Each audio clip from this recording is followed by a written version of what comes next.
Okay, चले जी। अब जो लेआउट है हमारे पास, ये जैसे मैंने आप लोगों को बताया था कि इसी को स्टार्ट करेंगे।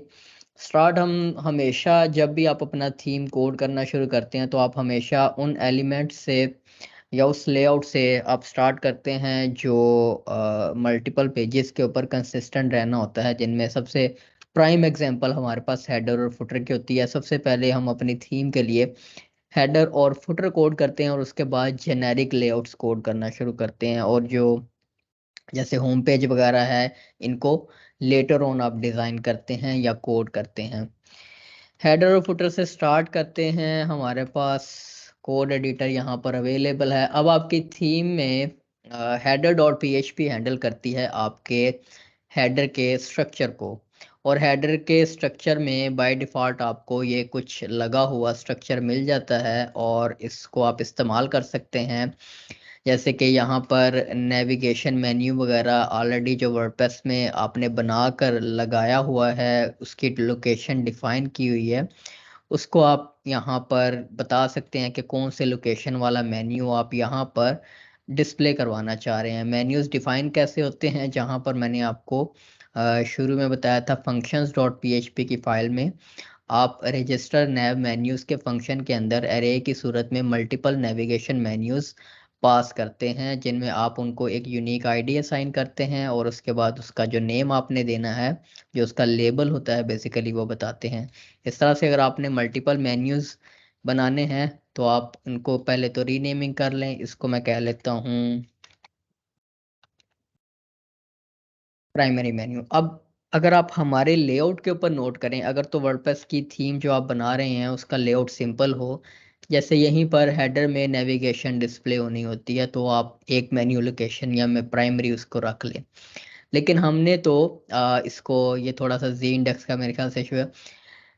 हमने तो ये बनाना है ये मेगा मेन्यू, और ये मेगा मेन्यू हमने वर्डप्रेस की मेन्यूज को ही इस्तेमाल करते हुए बनाना है। तो हमें बेसिकली हेडर में अब एक नहीं, हमें 4 मेन्यू लोकेशंस चाहिए होंगे 4 कॉलम के लिए, अगर हमने इसको इसी तरह से इस लेआउट को डायनामिक रखकर रिफ्लेक्ट करना है।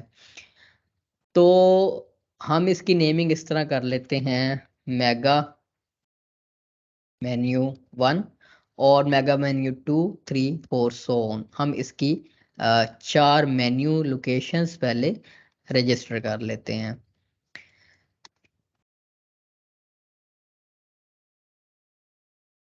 इसकी हम सिर्फ न्यूमेरिक वैल्यू चेंज करते जाएंगे। इसको कह लेते हैं 3, इसको कह लेते हैं 4। और अब अगर आप अपने वर्डप्रेस के डैशबोर्ड में आएंगे,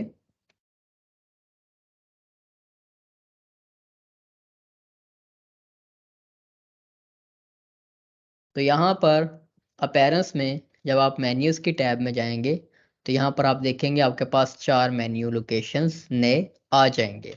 अब चूंकि हमने उनका लेबल सेम रख दिया है, इसको मैं कह लेता हूँ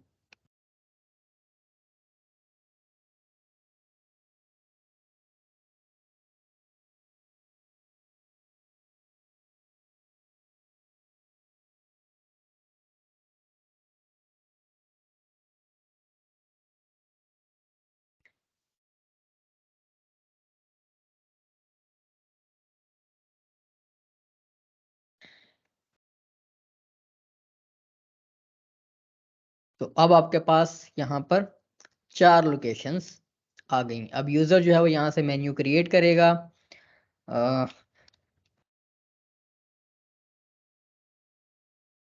मेन्यू 1 और मेन्यू आइटम्स लगाएगा अपनी जो भी उसने लगानी है।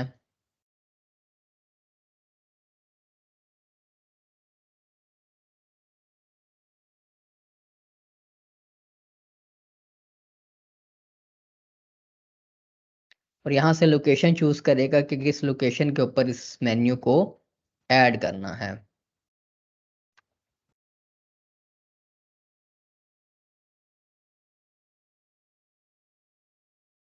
और अब क्या होगा कि आपने ये जिस मेन्यू लोकेशन के ऊपर इसे डिस्प्ले करवाया हुआ है, वहां पर आपके पास ये मेन्यू आ जाएगा। अब चूंकि हमने नेमिंग चेंज कर ली है और हेडर में ये कॉल किसे कर रहा है, मेन्यू 1 को, जो कि हमारे पास अभी मेन्यू है ही नहीं। तो हम यहाँ पर इसका आईडी इसका चेंज करेंगे, इसको इसका जो यूनिक नेम रखा हुआ है। उसके बाद ये जो मेन्यू आईडी है, ये वाला मेन्यू आईडी नहीं है, ये जब आपका वो जो HTML जनरेट होगा उसके ऊपर जब जैसे क्लास होती है और आईडी होती है, तो उसको ये वाली आईडी असाइन होगी। इसको आप चेंज कर सकते हैं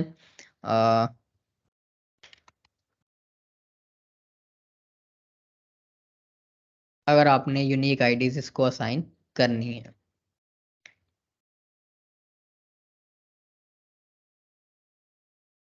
तो अब आप देखें यहाँ पर आपके पास वो जो मेन्यू सेट था उसकी जो वैल्यू थी वो यहाँ पर हमारे पास आ गई है।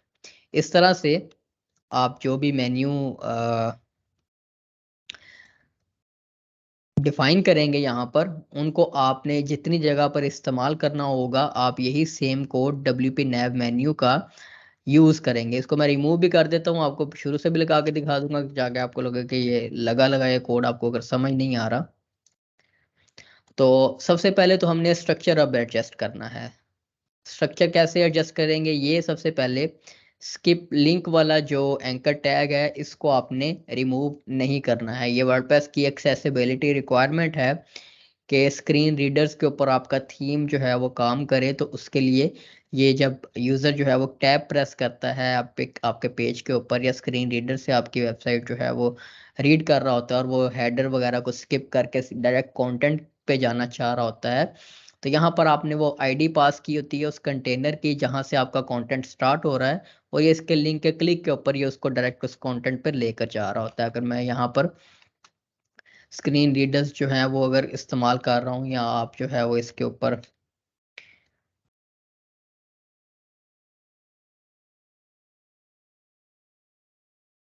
टैब्स करेंगे तो आपको स्किप कंटेंट का काफ़ी जगह पर बटन ऑटोमेटिकली नज़र आएगा। तो ये काम ऑटोमेटिकली यहाँ से हैंडल हो रहा होता है। अब ये आपके पास हेडर का स्ट्रक्चर है, यानी कि हेडर का HTML5 का एलिमेंट है, जिसमें साइट ब्रांडिंग के लिए द कस्टम लोगो की एक ऑप्शन जो कस्टमाइज़र में बाय डिफ़ॉल्ट ऐड होती है, इस अंडरस्कोर थीम में आपको साथ मिलती है कि आपने कस्टमाइज़र में जो जहाँ पर आपको सर आपकी कस्टमाइज़र आवाज नहीं डॉट आ रही।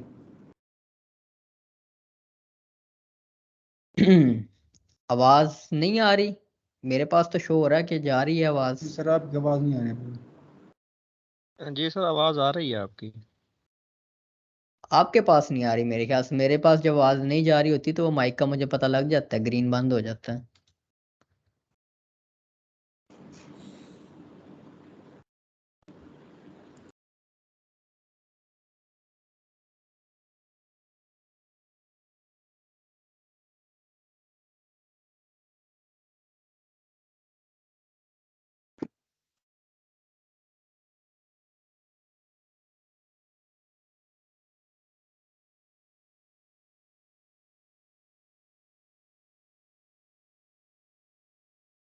रिजवान को आवाज नहीं आ रही, उसके अलावा बाकी मुझे बताएं आवाज आ रही है? आवाज का मसला है किसी के पास? नहीं सर, क्लियर है आवाज। क्लियर है आवाज सर। रिजवान सिर्फ आपके पास मसला है, ठीक है। अब यहाँ पर कस्टमाइज़र के थ्रू डिफ़ॉल्ट ये जो वर्डप्रेस में लोगो सेट करने की कस्टमाइज़र में ऑप्शन होती है, ये बाय डिफ़ॉल्ट कस्टमाइज़र की आपको अंडरस्कोर्स में भी मिल जाती है और हर थीम में मिलती है। और कस्टमाइज़र से सेट किया गया लोगो जब आपने यहाँ पर दिखाना होता है तो आप सिंपली जहाँ पर भी दिखाना होता है आप द कस्टम लोगो का फंक्शन इस्तेमाल कर लेते हैं। उसके बाद यहाँ पर इन्होंने अपना कुछ स्ट्रक्चर डिफॉल्ट लगाया हुआ है साइट डिस्क्रिप्शन डिस्प्ले करवाने के लिए और सो ऑन। तो हम क्या करेंगे, यहाँ से ये सारी जो चीज़ें हैं वो रिमूव करेंगे। हमने अपना स्ट्रक्चर बनाना है और अपने हिसाब से एलिमेंट्स को लेआउट करना है। अब चूंकि हमने बूटस्ट्रैप इंटीग्रेट किया हुआ है तो हम अगर इस लेआउट को देखें तो आप बताएं इस लेआउट में हमें क्या क्या चीज़ें बेसिकली रिक्वायर्ड होंगी। पहले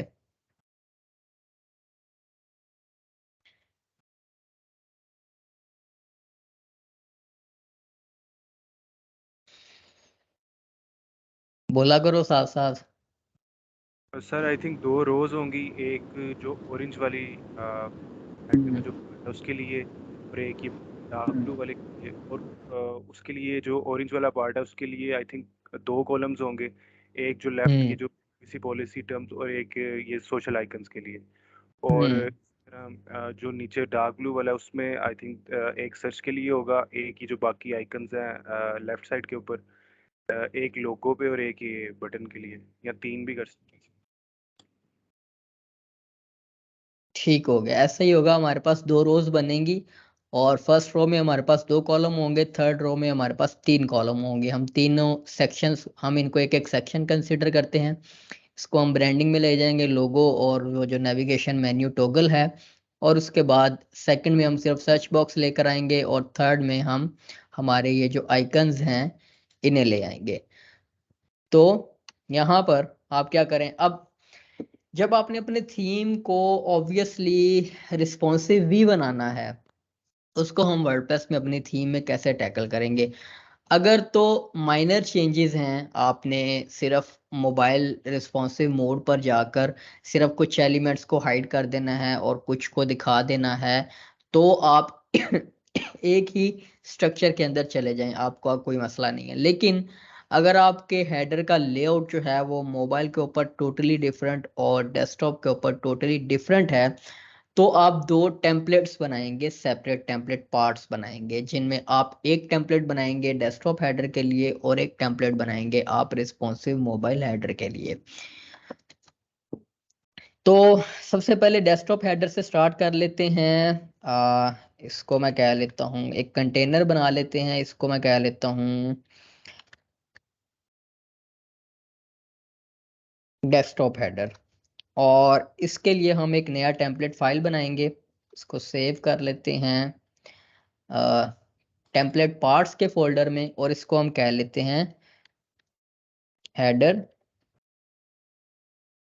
डेस्कटॉप डॉट पीएचपी। अब इसको आपने यहाँ पर प्रिंट कैसे करना है इस फाइल को। आप सिंपली जब आपने कोई भी पीएचपी की टेम्पलेट पार्ट, जैसे हमने टेम्पलेट्स को डिफाइन करते हुए आपको बताया था, उसमें आपने टेम्पलेट्स को डिफरेंट फाइल्स में चंक्स में सेव कर सकते हैं और उसके बाद फिर आप उन्हें इंक्लूड कर सकते हैं। और उनको इंक्लूड करने के लिए वर्डप्रेस आपको एक बना बनाया फंक्शन देता है, इसे हम कहते हैं गेट टेम्पलेट पार्ट। अब इसके 2 पैरामीटर्स होते हैं। पहले में आपने स्लग बताना होता है। स्लग में आप बेसिकली उसका, अगर वो एक सब डायरेक्टरी में आपने रखा हुआ है तो आप पहले डायरेक्टरी का नेम बताएंगे। और ये जो मैंने इसकी नेमिंग की है header -sign desktop dot PHP, तो ये जो -साइन से पहले वाला जो इसका पार्ट है वो स्लग है, और जो सेकंड वाला पार्ट है वो इसके नेम में चला जाता है। या आप डायरेक्टली सिर्फ इसमें टेम्पलेट नेम देकर भी, अगर सेम डायरेक्टरी में पड़ा हुआ है आपका फाइल, तो आप सिर्फ यहाँ पर टेम्पलेट नेम जो आपने पूरा रखा हुआ है वो देकर भी आप उसको कॉल कर सकते हैं। अब यहाँ पर सबसे पहले हमें स्लग में टेम्पलेट डायरेक्टरी जो उसका नेम है, टेम्पलेट पार्ट्स का फोल्डर हमने नेम रखा हुआ है, पहले आप वो बताएंगे। और फॉरवर्ड स्लैश के बाद आप उसके पहले नेम का पहला हिस्सा बता दें। और अगर अगर आपने नेम सिर्फ एक रखा हुआ है तो आप टेम्पलेट पार्ट्स यहाँ पर बताकर फॉरवर्ड स्लैश लगाकर यहाँ पर सिर्फ उसका नेम बता देंगे। क्योंकि मैंने 2 वर्ड्स के ऊपर मुश्तमिल नाम रखा हुआ है, तो मैं यहाँ पर पहले बताऊंगा हेडर, और अब सेकंड पैरामीटर में उसका जो नेम है उसमें हम बता देंगे कि जी डेस्कटॉप। और इस तरह से हमारे पास ये टेम्पलेट जो है वो यहाँ पर इंक्लूड हो जाएगी। अब हमारा हेडर एक तो सबसे पहले यहाँ पर क्लीन हो गया। यहाँ पर जो खिचड़ी बनी हुई थी वो सारी खत्म हो गई है। वो खिचड़ी अब हम ले जाएंगे इंडिविजुअल फाइल में। यहाँ पर अब हम अपना स्ट्रक्चर डिफाइन करना शुरू शुरू करेंगे। इसी तरह से हम एक और टेम्पलेट बनाएंगे हेडर मोबाइल के लिए, उसको यहीं पर लगा देंगे और फिर हम CSS के थ्रू इस हेडर को जो है वो सिर्फ लार्ज स्क्रीन रेजोल्यूशंस के ऊपर डिस्प्ले करवाएंगे, और जो मोबाइल हेडर होगा उसे हम स्मॉलर स्क्रीन रेजोल्यूशंस के ऊपर डिस्प्ले करवा लेंगे। अब हेडर डेस्कटॉप में हमारे पास सबसे पहले 2 रोज बनेंगी। रो को एक आप अपना नाम भी दे लें और उसके बाद आप उसको बूटस्ट्रैप की रो की क्लास भी उसके ऊपर लगा लेंगे। यहाँ पर मैं क्या लेता हूँ अपर हेडर को हम कह लेते हैं स्मॉल हेडर, और उसके साथ बूटस्ट्रैप की रो भी लगा लेते हैं और साथ साथ कमेंटिंग भी कर लेते हैं।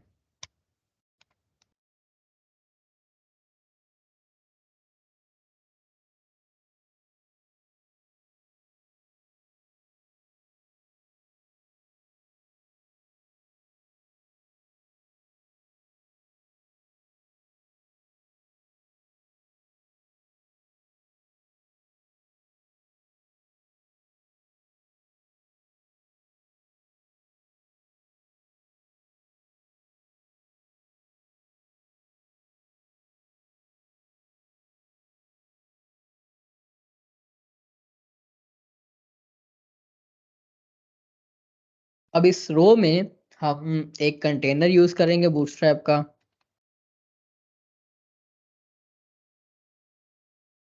और उस कंटेनर के अंदर अब हम 2 कॉलम इस्तेमाल कर लेंगे।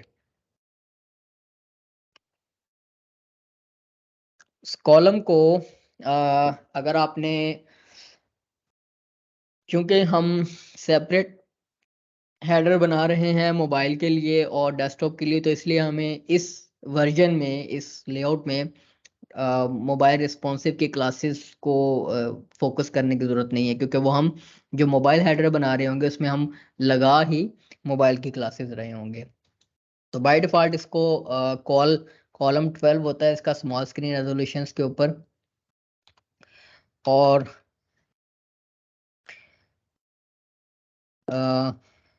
MD से लेकर ऑनवर्ड हम 6 रखेंगे, तो हमारे पास ये 2 कॉलम बनेंगे।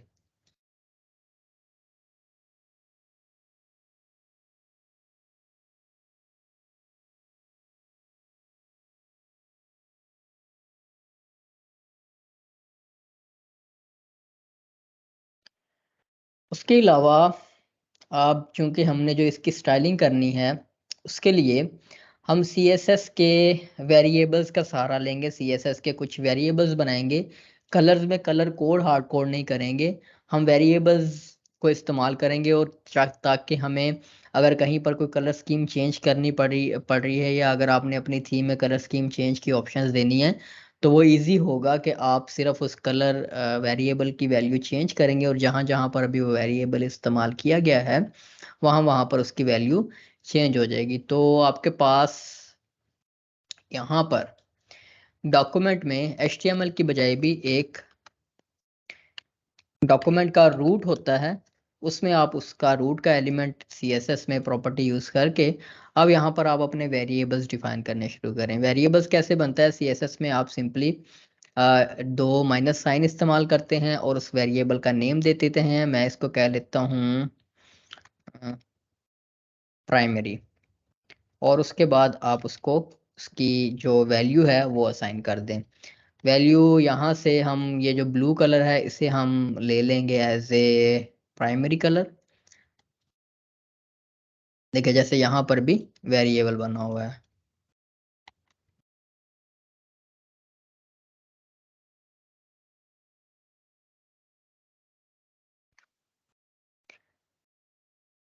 अब हमने सिर्फ जहां भी इस प्राइमरी कलर को यूज करना है, हम सिर्फ ये प्राइमरी का वेरिएबल यूज करेंगे, और ये जो हमारा एक्सेंट कलर है इसका भी मैं कलर पिक कर लेता हूँ।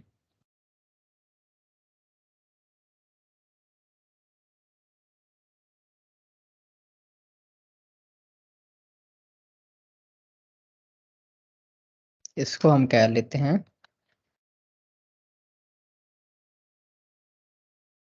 एक्सेंट।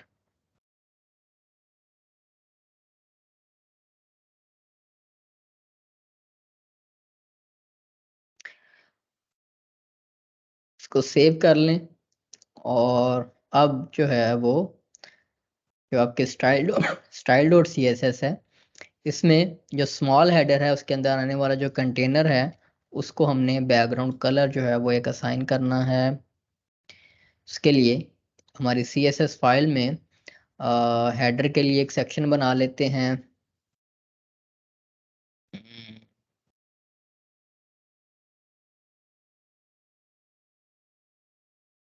ये लेआउट्स में नेविगेशन से पहले हम हेडर का एक नया सेक्शन बना लेते हैं। इसको मैं कह लेता हूँ हेडर।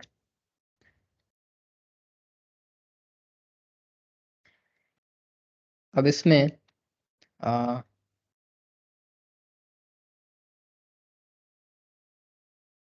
स्मॉल हेडर के अंदर जो कंटेनर है उसको बैकग्राउंड कलर हमने असाइन करना है वेरिएबल। उसके लिए var का फंक्शन आप इस्तेमाल करेंगे। और ये देखें साथ ही आपको वो VS कोड में पूछ लेते हैं, अगर आप VS कोड यूज कर रहे हैं कि आपने कलर कौन सा इस्तेमाल करना है। तो मैं इसको कह लेता हूँ एक्सेंट मैंने इसके ऊपर इस्तेमाल करना है।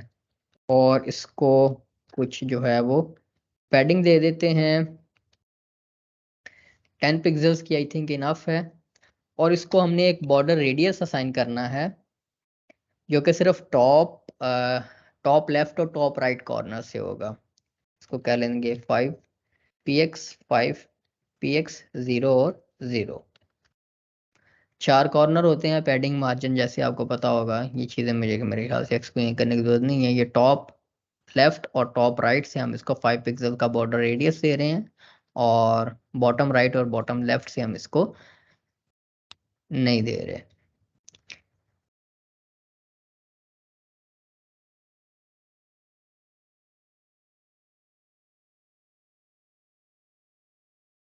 तो हमारे पास कुछ हरकत हुई तो है, लेकिन यहाँ से मैं ज़रा जो बार आ रही है हमारे पास वर्डप्रेस की, इसे हाइड कर लूँ ताकि हम एक्चुअल चीज़ें देख सकें।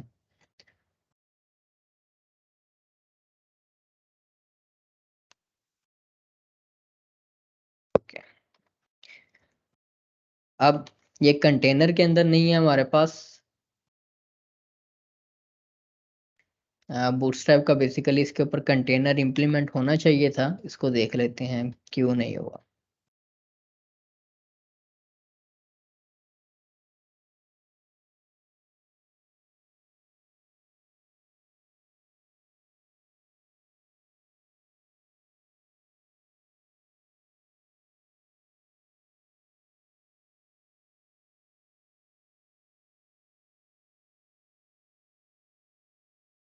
सर ये ऐसा नहीं हो सकता कंटेनर के अंदर रो और उसके अंदर फिर कॉलम हो? यस, ऐसा ही करना।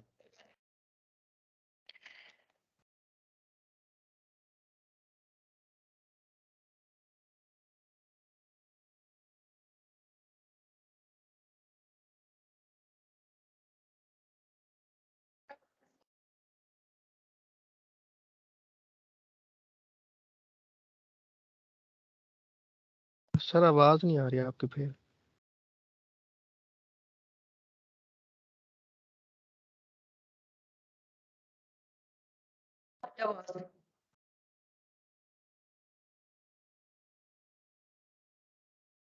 हेलो, अब आ रही है आवाज? जी सर अब ठीक है।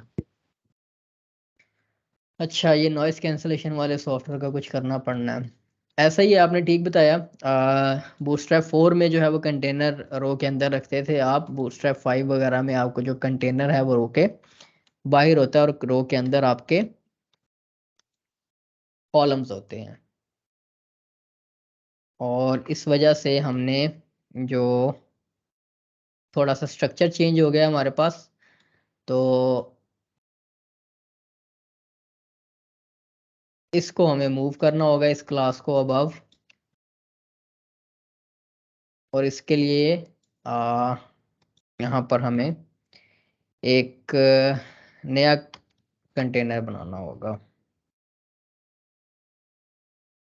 या हम इसके साथ भी रख के देख लेते हैं। यहाँ से ऐसे करते हैं, इतने ज़्यादा कंटेनर बनाने की ज़रूरत तो नहीं है।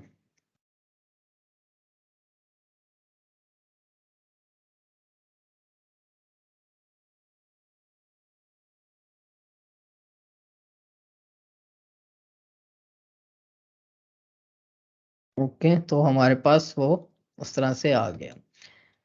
अब हमने सिंपली यहाँ पर ये दो लेआउट के लिए यहाँ पर एक लिस्ट बना लेते हैं, यहाँ पर आइकन्स की लिस्ट बना लेते हैं। इसके लिए एक तो मैं इसकी पैडिंग जो है वो थोड़ी इंक्रीज करता हूँ। ओके, और अब जो है वो हमारे पास यहाँ पर इस कॉलम में दो अनऑर्डर्ड लिस्ट आप इस्तेमाल कर लें, या आपने सिर्फ HTML के एंकर टैग्स इस्तेमाल करने हैं तो वो कर लें, या आपने अगर वर्डप्रेस का एक मेन्यू बनाकर यहाँ पर लगाना है तो वो भी आप काम कर सकते हैं। लेकिन उस सूरत में जो यहाँ पर हमारे पास ये आइकन्स आ रहे हैं, आइकन्स ऐसे नहीं आएंगे, क्योंकि आइकन्स के लिए फिर आपको कोई आइकन्स का प्लगइन साथ इस्तेमाल करवाना होगा या करना होगा, जिसमें आप मेन्यू आइटम्स को आइकन सेट कर सकते हैं, या आपको अपना जो है वो मेन्यू वॉकर बनाना होगा, जो कि बेसिकली प्लगइन टेरिटोरी में आ जाता है। तो हम यहाँ पर मेन्यू लोकेशन बनाकर दे देते हैं। यूज़र जो है वो उसको अगर मेन्यू आइकन्स के प्लगइन के साथ इस्तेमाल करना चाहता है तो मेन्यू आइकन्स भी आ जाएंगे, और अदरवाइज जो मेन्यू बैकएंड से बना हुआ है उसको भी हम इस्तेमाल कर लेंगे। यहाँ पर अब आप एक नया मेन्यू लोकेशन रजिस्टर कर लें। इसको हम कह लेते हैं स्मॉल हेडर नैव।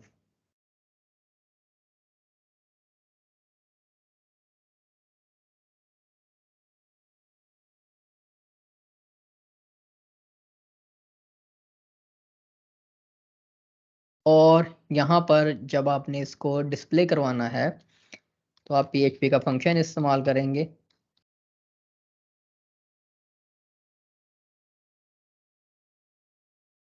WP nav मेन्यू, और इसमें आप आर्गुमेंट्स बेसिकली इस्तेमाल करते हैं PHP के एक अरे में।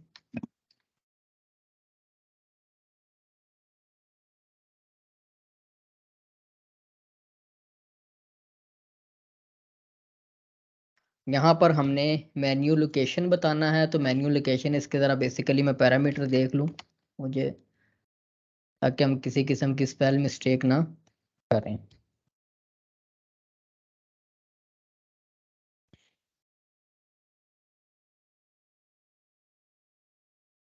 ठीक है, यहाँ पर जो मेन्यू का आर्गुमेंट है इसमें आपने वो मेन्यू की जो आपने आईडी बताई है वो बतानी होती है, और उसके बाद आप उसके ऊपर मेन्यू के ऊपर कोई क्लास लगा सकते हैं, मेन्यू को कोई आईडी लगा सकते हैं, इसके कंटेनर को मैनेज कर सकते हैं, और इस तरह से सो ऑन। इसको आप एक्सप्लोर कीजिएगा कि यहाँ पर आप कौन कौन सी जो आर्ग्यूमेंट्स हैं उनको किस तरह से पास कर सकते हैं। मेन्यू में सिंपली आपके पास बेसिकली जो वैल्यू है वो आपने escape HTML जैसे हमने इस्तेमाल किया हुआ था वहाँ पर भी, कि अगर हम इसको ट्रांसलेटेबल बनाना चाह रहे हैं तो आप पहले आर्ग्यूमेंट में इसकी वो वैल्यू उसको नेम देंगे जो आपने देना है। इसको मैं कह लेता हूँ स्मॉल हेडर मेन्यू, और उसके बाद आप ट्रांसलेशन के लिए अपना जो थीम का टेक्स्ट डोमेन है वो इस्तेमाल करते हैं। हाँ सॉरी, यहाँ पर हमने सेमीकोलन नहीं लगाना, और एरे के भी स्पेलिंग गलत है, साथ साथ चेक करो, हाजिर रहो। हराया बना दिया हुआ हमने उसे। अब आप अगर इसको एक यूनिक मेन्यू आईडी असाइन करना चाहते हैं तो आप मेन्यू आईडी का पैरामीटर इस्तेमाल कर लेंगे।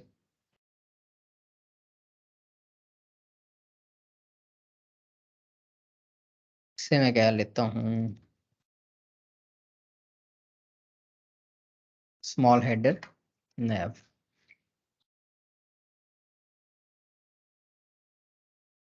अब आई बिलीव यहाँ पर हमने जो मेन्यू क्रिएट करके असाइन करेंगे वो यहाँ पर हमारे पास डिस्प्ले होगा।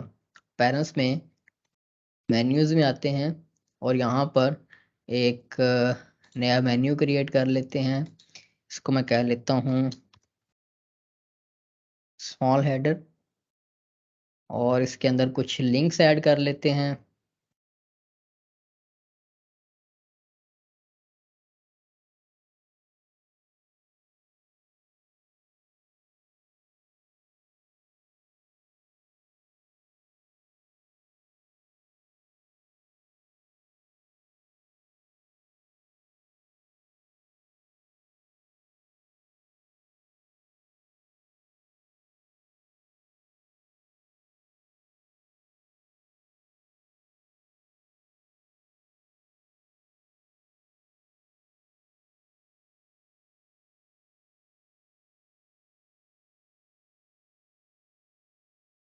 ओके, और इसे अब यहाँ पर असाइन कर देते हैं।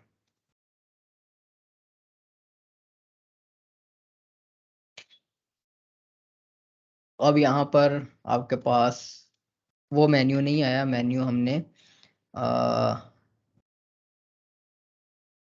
सॉरी, ये हमने उसके लेबल में गड़बड़ कर दी। हमने यहाँ पर बेसिकली बताना था कि जो मेन्यू आईडी हमने यहाँ पर बताना था उसका वो लेबल तो हमने यहाँ पर बताना होता है।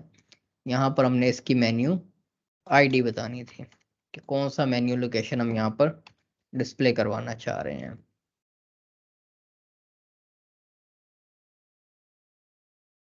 तो अभी भी हमारे पास मेन्यू वो वाला नहीं आया है।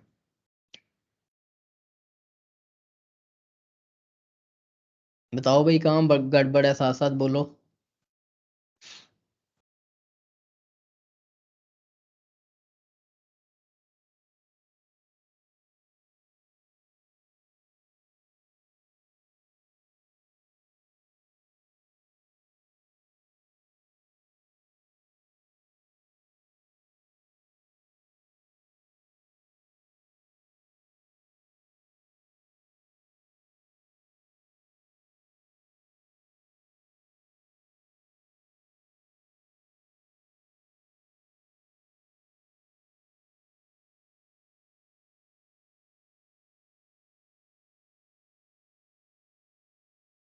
यहाँ पर हमने थीम लोकेशन का पैरामीटर यूज करते हैं, तो हमारे पास जो मेन्यू है जो हमने सेट किया है वो यहाँ पर आपके पास आ जाता है।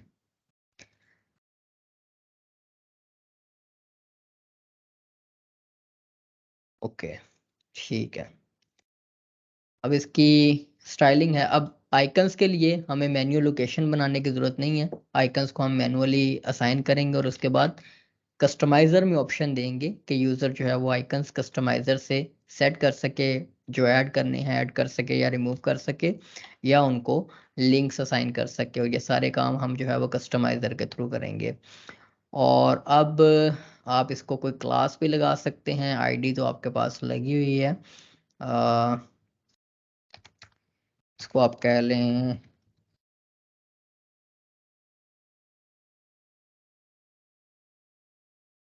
Menu class.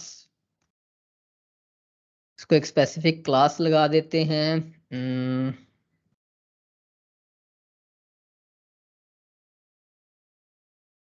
स्मॉल नैव कह लेते हैं इसे।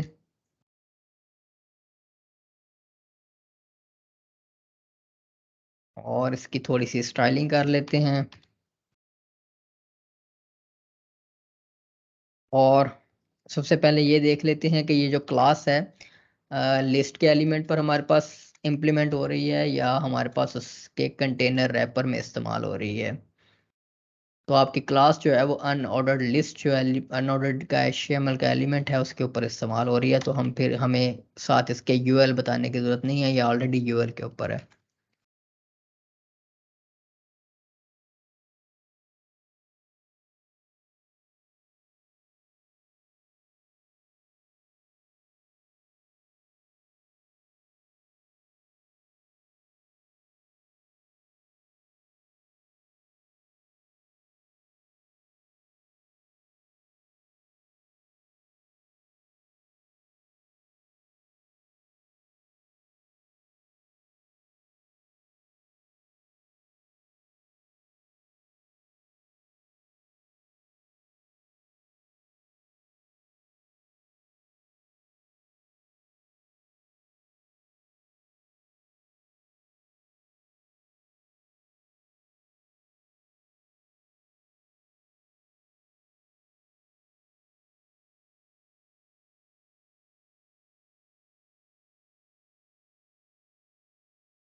अब ये टेक्स्ट डेकोरेशन जो है ये हमारे पास तमाम जो एंकर टैग्स होंगे उन सारों के ऊपर आएगा। तो हम लिंक्स के ऊपर जो लिंक्स हैं, एक तो सबसे पहले इनका कलर जो है वो हम चेंज कर लेते हैं।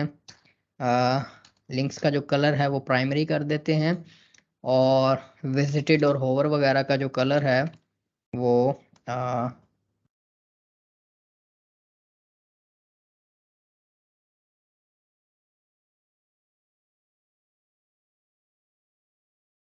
एक्सेंड कर देते हैं।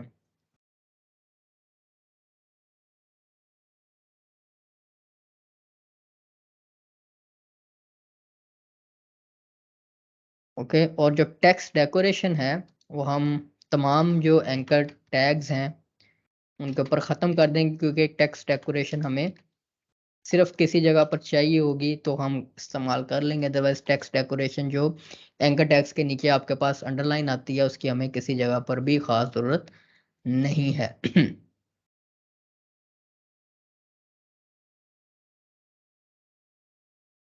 Okay.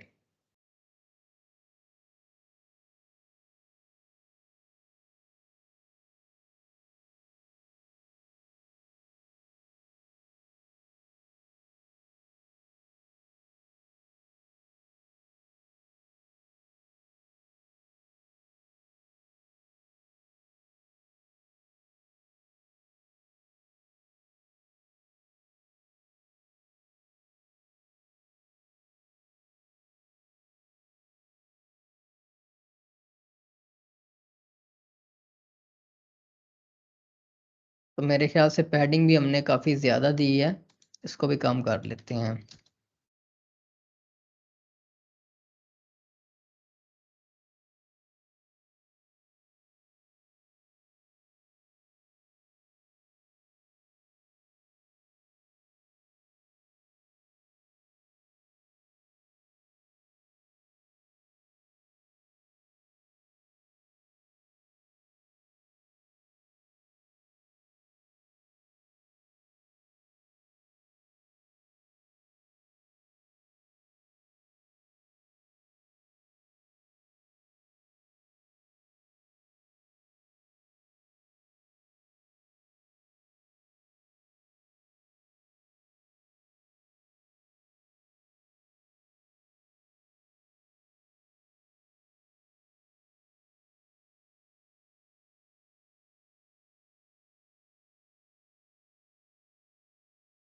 ओके, थोड़ी सी अब टेक्स्ट की स्टाइलिंग और पैडिंग वगैरह हमें एडजस्ट करनी होगी, क्योंकि हमने फ़ॉन्ट स्टाइल जो है वो हमारे पास इस वक्त आई बिलीव जो फ़ॉन्ट फैमिलीज़ हैं वो डिफ़ॉल्ट जो आपके ब्राउज़र की आपके ऑपरेटिंग सिस्टम की आ रही होती हैं वो आ रही हैं। सबसे पहले तो हम अपनी टाइपोग्राफी के लिए भी जो फ़ॉन्ट्स इंटीग्रेट करने हैं वो कर लेते हैं। उसके बाद कस्टमाइज़र में तो हम पूरा कंट्रोल देंगे गूगल फ़ॉन्ट्स की एपीआई के थ्रू कि वो कोई भी फ़ॉन्ट यूज़र चूज़ कर सके। लेकिन फॉर द टाइम बीइंग हमें जो दो मेन फ़ॉन्ट्स रिक्वायर्ड हैं जो इस डिज़ाइन के हिसाब से हैं हमारे पास, एक तो पॉपिंस फ़ॉन्ट हमने इस्तेमाल करना है और एक ओपन सेंस हमने फ़ॉन्ट इस्तेमाल करना है। इसके लिए सिर्फ डेवलपमेंट पर्पस के लिए हम साथ-साथ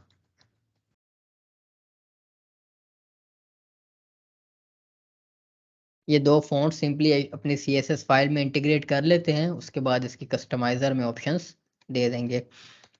इसको मैं पॉपिन सर्च कर लें, पॉपिन चाहिए हमें। अ,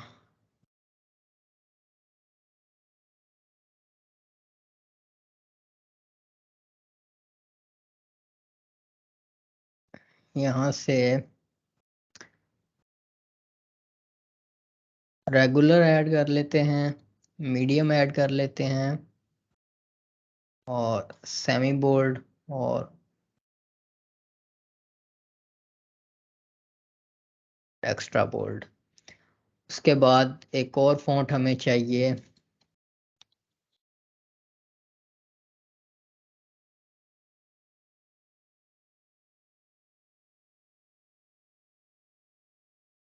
ओपन सेंस।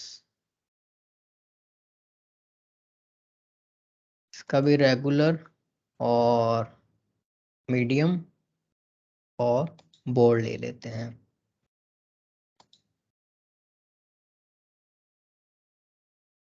रोबोटो हमें नहीं चाहिए।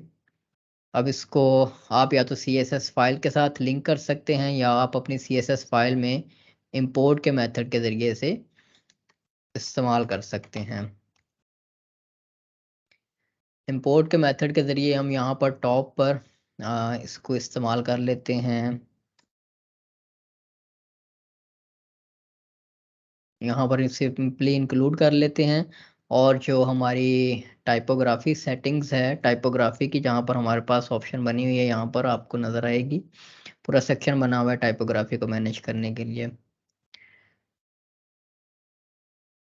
ये यहाँ पर आप इसके जो फ़ॉन्ट स्टाइल्स हैं वो बता दें। यहाँ पर बाय डिफ़ॉल्ट जो बॉडी बटन इनपुट सिलेक्ट वगैरह इनके ऊपर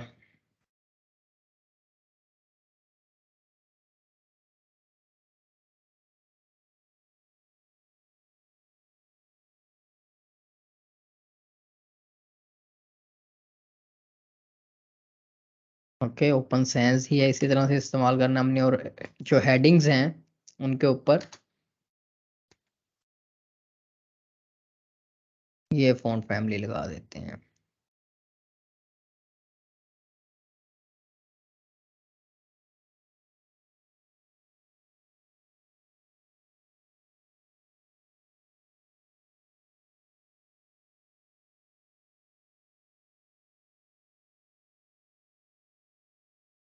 और जो हमारे पास बटन्स वगैरह होंगे यानी कि जो फॉर्म्स है, फॉर्म के एलिमेंट्स हैं, वो भी देख लेते हैं यहाँ पर हमारे पास मौजूद होंगे। ये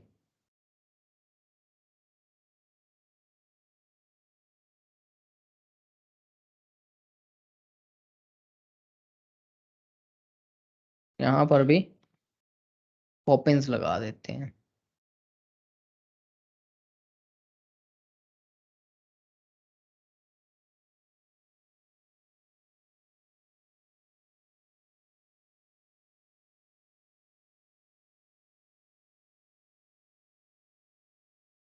ओके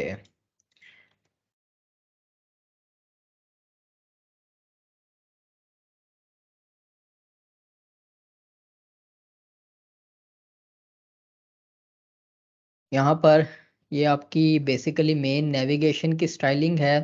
तो हमारी नेविगेशन उस तरह से नहीं है जिस तरह से बाय डिफ़ॉल्ट थीम्स में एक होती है, जैसे ये उन्होंने सारा स्टाइल किया हुआ है। हमें इसकी ज़रूरत नहीं होगी। हम जो है वो अपनी चूँकि मेन्यू बनाए हुए हैं हमने, तो हमें इन सारी चीज़ों की, ये जो मेन्यू के लिए क्लासेस हैं इनकी हमें ज़रूरत नहीं है। हम अपने हिसाब से जो मेन्यू की स्टाइलिंग है वो इम्प्लीमेंट करेंगे। और इसको मैं ये यहाँ से रिमूव करके नेविगेशन के सेक्शंस में कट करके ले आता हूँ। और इसके ऊपर भी मेक श्योर कर लेते हैं कि जो फ़ॉन्ट फैमिली है वो पॉपिंस है।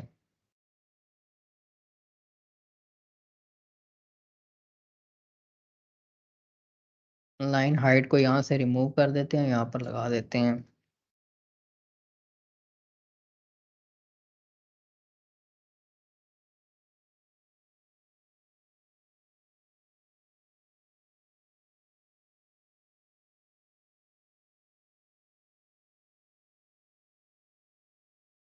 ओके ठीक है, आई थिंक दैट्स इनफ। अब ये हमारे पास मेन्यू भी आ गया जो कि बैकएंड से रजिस्टर्ड है, और यहाँ पर हमने इसकी थोड़ी बहुत स्टाइलिंग भी कर ली। अब इसका फ़ॉन्ट स्टाइल जो है वो आप डिफरेंट भी दे सकते हैं जो आप देना चाहें। आई बिलीव यही ठीक है। अब हमारे पास हेडर में सेकेंडरी जो कॉलम है इसमें हमारे पास आने हैं आपके सोशल मीडिया आइकन्स। इनको भी आप या तो एक अनऑर्डर्ड लिस्ट के एलिमेंट में रैप कर लें, या आप जो है वो इसको सिंपल जो HTML का एंकर टैग होता है href में आप उसे कर लें, या आप div बना लें जिस तरह से आप चाह रहे हैं। तो हम इसको एक अनऑर्डर्ड लिस्ट से ही बना लेते हैं। इसको मैं कह लेता हूँ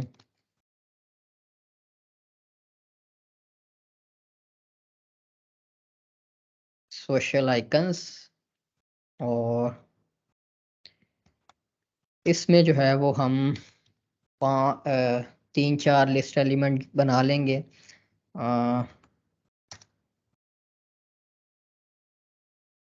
इसमें हमने चूंकि अब वो फॉन्ट ऑसम के आइकन्स यूज करने हैं, तो उसके लिए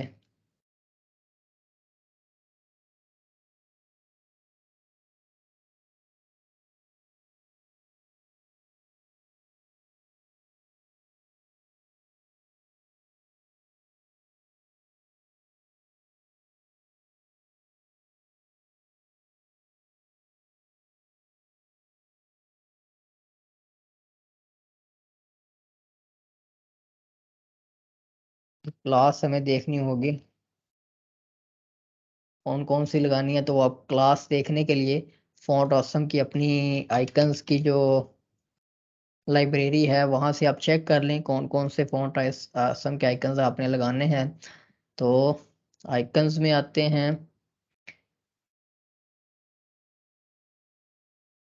यहाँ पर सर्च कर लेते हैं,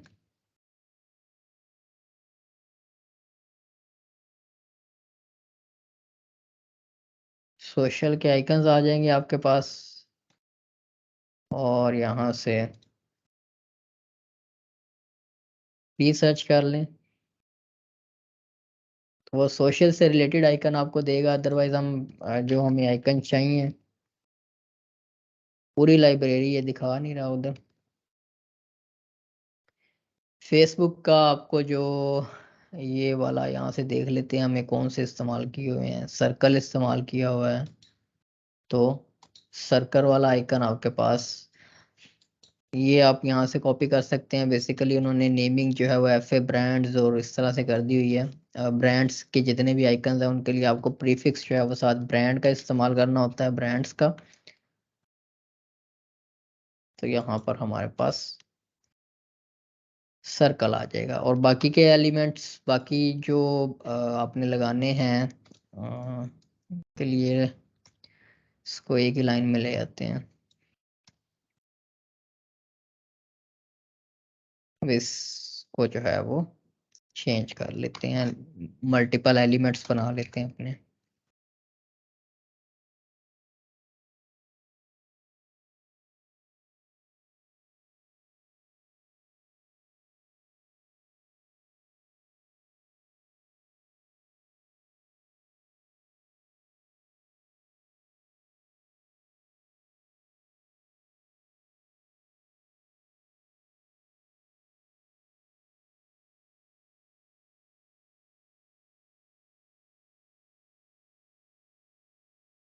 ओके, तो आपके पास आइकन्स भी आ गए, इनकी आप सिंपली स्टाइलिंग कर लें।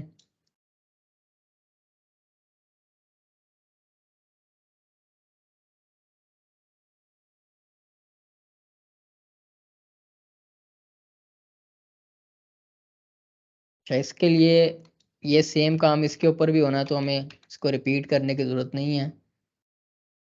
सिर्फ यहाँ पर हम इसका टेक्स्ट अलाइन जो है वो राइट कर देंगे।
तो ये हमारे पास सोशल आइकन्स भी आ गए। ये हेडर तकरीबन उसी तरह से बन गया।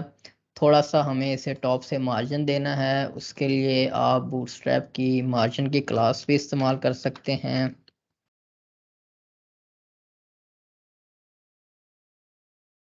आई थिंक 2 इनफ है, ज़्यादा देना है तो आप MT3 कर लें। 3 ठीक है, 3 ज़्यादा हो जाएगा, अब MT2 यूज़ कर लें। ओके, ये हमारे पास स्मॉल हेडर जो है वो बन गया। अब सेकेंडरी हेडर है, उसमें हमने HTML CSS जो अब लिखनी है वो काफ़ी लेंथी है अब, और उसमें एक तो ये एग्जैक्ट जो है वो सर्च ड्रॉप डाउन एग्जैक्ट तो इस तरह से अभी नहीं बनेगा, उसके लिए हमें लाइब्रेरी यूज़ करनी होगी जो ड्रॉप डाउन्स की इस तरह से स्टाइलिंग के लिए आप इस्तेमाल करते हैं। नॉर्मली इस तरह से आपको HTML में बाय डिफ़ॉल्ट जो ड्रॉप डाउन का लेआउट होता है वो इस तरह का नहीं होता। जावास्क्रिप्ट में आपको कोई UI एलिमेंट्स यूज़ करने होंगे इस तरह का खूबसूरत लेआउट बनाने के लिए, ये इस तरह का। तो देखते हैं जितनी मैक्सिमम चीज़ें हमारे पास हो जाएंगी हम वो कर लेते हैं। ओके, यहाँ तक अब मुझे बताओ, हाजिरी लगाओ, जिंदा हो, समझ आ रही है चीज़ों की? जी सर।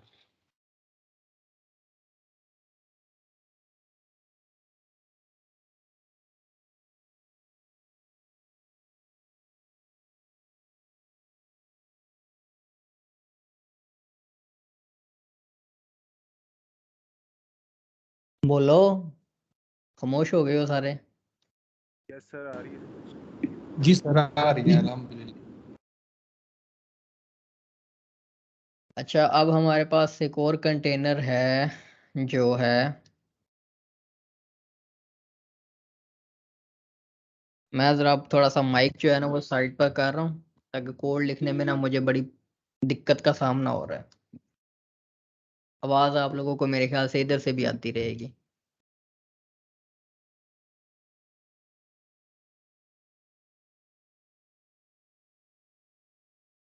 एक मेन हेडर हमने बनाना है कंटेनर, और इसमें अब हम इस्तेमाल करेंगे एक रो और 3 कॉलम।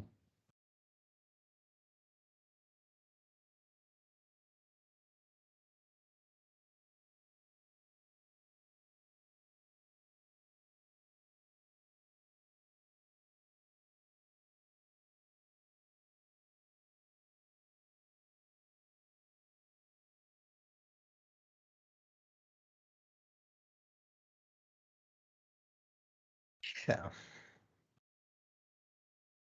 इसको हम साथ नेम दे लेते हैं, इसको हम कह लेते हैं साइट ब्रांडिंग का कॉलम है ये हमारे पास, और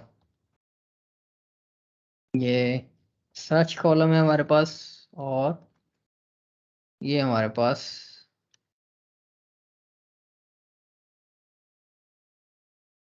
बटन्स कॉल कह लें, एक्शंस कॉल कह लें, जिस तरह से आपने कहना है। अब यहाँ पर इसके अंदर हमारे पास एक तो बटन आएगा, नेविगेशन ड्रॉप डाउन को ओपन और क्लोज करने के लिए टॉगल बटन होगा, और एक हमारे पास लोगो होगा।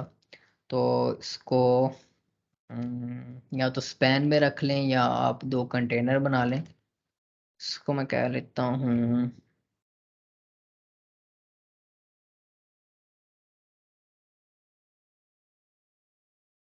या कंटेनर्स में मेरे ख्याल से हमें इसको रखने की ज़रूरत नहीं है, हम इसको सिंपली 2 एंकर एलिमेंट्स बना लेते हैं, एक लोगो के लिए और एक बटन के लिए, ताकि वो इनलाइन एलिमेंट्स हो और उनको हम इजीली हैंडल भी कर सकें सेपरेट जो है, उनको फ्लोटिंग वगैरह और ये चीज़ें हमें ना लगानी पड़े। इसको मैं कह लेता हूँ कि ये है हमारे पास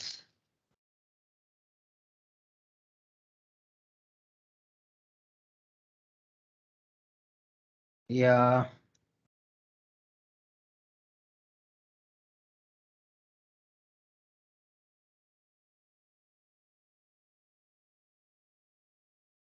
मेगा मेन्यू टॉगल, इसके ऊपर क्लास है, लिंक हम इसका एम्प्टी देंगे,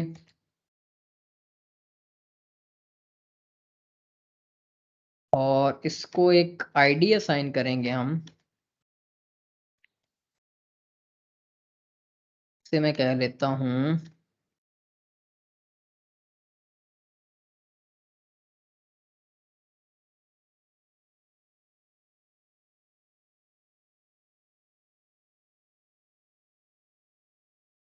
डेस्कटॉप मेगा टॉगल।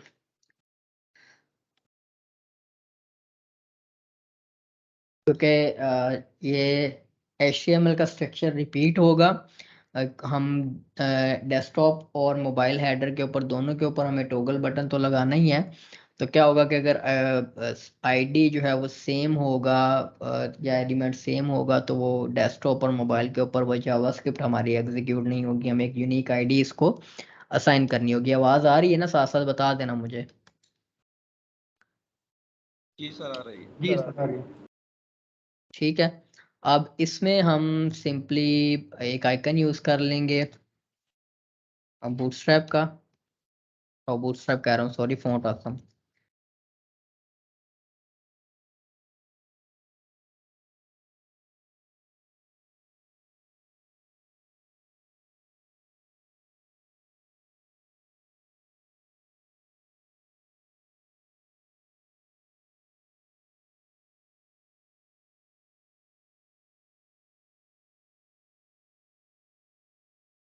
और साथ ही हम यहाँ पर कस्टम लोगो डिस्प्ले करवाएंगे। कस्टम लोगो आप किसे कैसे डिस्प्ले करवाएंगे? उसके लिए PHP का जो टैग जो है वो ब्लॉक बनाएंगे, और वर्डप्रेस के जैसे हमने वो कोड रिमूव किया था, उसमें मैंने आपको बताया था द कस्टम लोगो का फंक्शन है जो क्या डिस्प्ले करवाता है कि कस्टमाइजर में आपने जो लोगो सेट किया हुआ है उसको वो यहाँ पर प्रिंट कर देता है। अभी यहाँ पर हमने कस्टमाइजर में कोई लोगो सेट नहीं किया हुआ है, तो हम अपीयरेंस में कस्टमाइज में आते हैं और यहाँ पर कोई लोगो असाइन कर देते हैं। साइट आइडेंटिटी में आपके पास ऑप्शन होगी लोगो की, तो यहाँ से लोगो जो मैंने बनाया हुआ है डेस्कटॉप के ऊपर,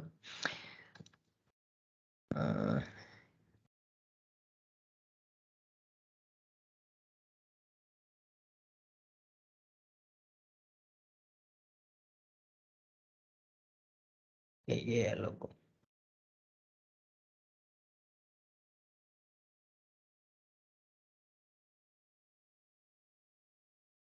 तो अब आप देखो वो लोगो आ गया। अब हेडर को एक हमने, चूंकि कोई कलर वगैरह असाइन नहीं किया हुआ है, तो इसको एक बैकग्राउंड कलर असाइन कर देते हैं।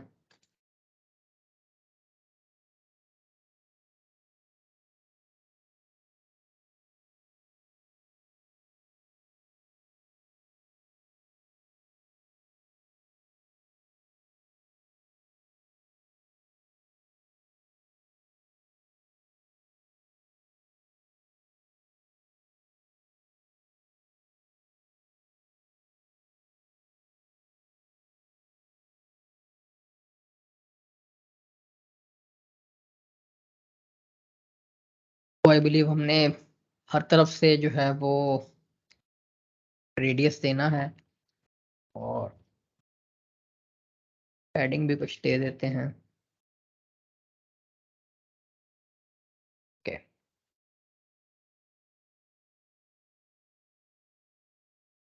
अब यहाँ पर इसका स्ट्रक्चर देख लेते हैं। जब आप द कस्टम लोगो का फंक्शन इस्तेमाल करते हैं, तो वो बाय डिफ़ॉल्ट एक एंकर टैग में ही आपको उसको लगाकर इम्प्लीमेंट करके देता है। और उसकी अब थोड़ी सी जो इमेज आ रही है, या उसकी विड्थ और हाइट, और ये जो इसके ऊपर क्लास लगी हुई है, इन चीज़ों को आप मैनेज कैसे करेंगे कि वो उसकी जो प्रिंट हो रही है HTML, उसको आप मैनेज कैसे करेंगे? आपने हर चीज़ जो आपने चेक करनी है ना, आपने सिंपली इसी तरह, जैसे मैं गूगल में पेस्ट कर रहा हूँ, आपने इसी तरह करनी है। और आपके पास उसकी जो पूरी डॉक्यूमेंटेशन है, वो आपको उसका लिंक मिल जाएगा। यहाँ पर आपके पास एक्सप्लेनेशन होगी डिफरेंट, कि आपने उसको इस्तेमाल कैसे करना है। जैसे ये देखें कि एक चेक भी लगाया गया है, जो मैंने भी लगाना था, कि अगर आप पहले चेक करें कि कस्टम लोगो सेट है तो ठीक है, नहीं तो आप कोई दूसरी इंफॉर्मेशन वहाँ पर डिस्प्ले करवा दें, जैसे कि साइट का टाइटल।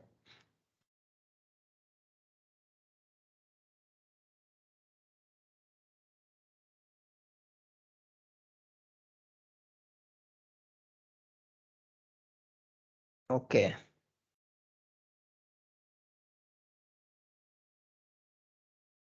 अब यहाँ पर हम चेक लगा लेते हैं उसी तरह से इफ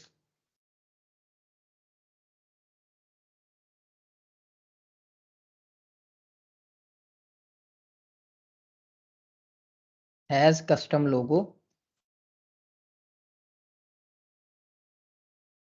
और एंड इफ कर देते हैं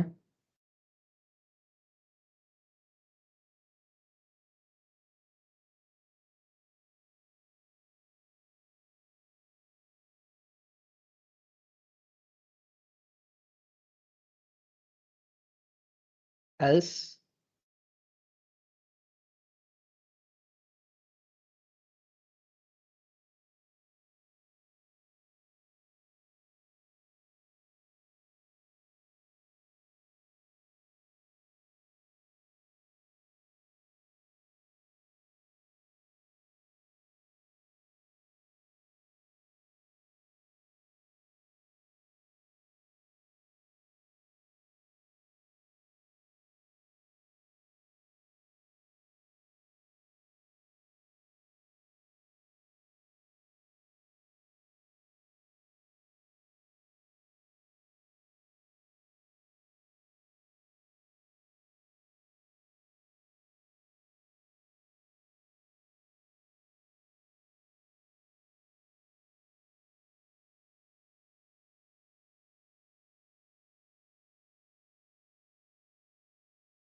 टाइटल नहीं, आई बिलीव ब्लॉग इन्फो में नेम होगा। तो लोगो अब आ रहा है। अगर मैं यहाँ से लोगो रिमूव कर देता हूँ तो अब आपके पास जो लोगो नहीं आ रहा, उसकी जगह पर जो आपकी वेबसाइट है, जो उसका टाइटल है, बेसिकली नेम है जो आपने सेट किया हुआ है, वो आ जाएगा।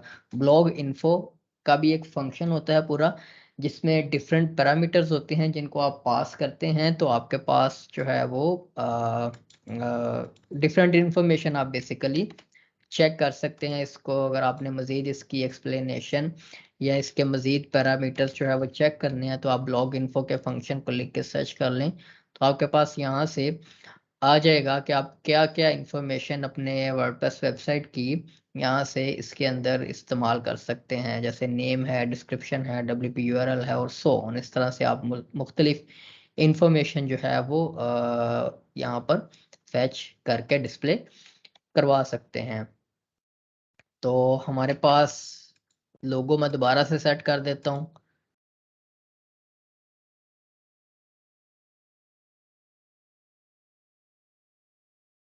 ओके, और अब जो है वो इसके ऊपर थोड़ी सी CSS इम्प्लीमेंट कर लेते हैं।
इसको ज़रा इसकी फ्लेक्सिंग की पोजीशन बाद में देखते हैं, पहले हम लोगो वगैरह को एडजस्ट कर लें।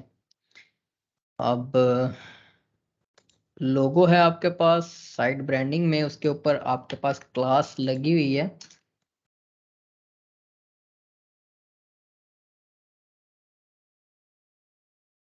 ये अगर आप ये इस तरह यूज़ नहीं करना चाह रहे तो आप अपना एक कोई कंटेनर बनाकर उसमें रख लें लोगो का, और उसके अंदर फिर आप उसे प्रिंट करवा लें। Otherwise I think it's also sufficient enough. अब यहाँ पर इसको इसके अंदर इसको एक तो पहले डिस्प्ले इनलाइन ब्लॉक कर लेते हैं।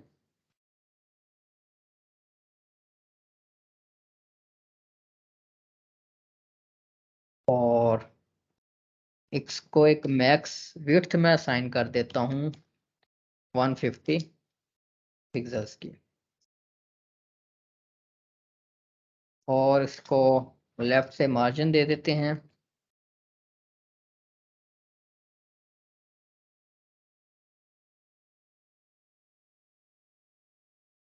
और इसके अंदर आने वाला जो इमेज है इसको मैक्स विड्थ 100%। ओके,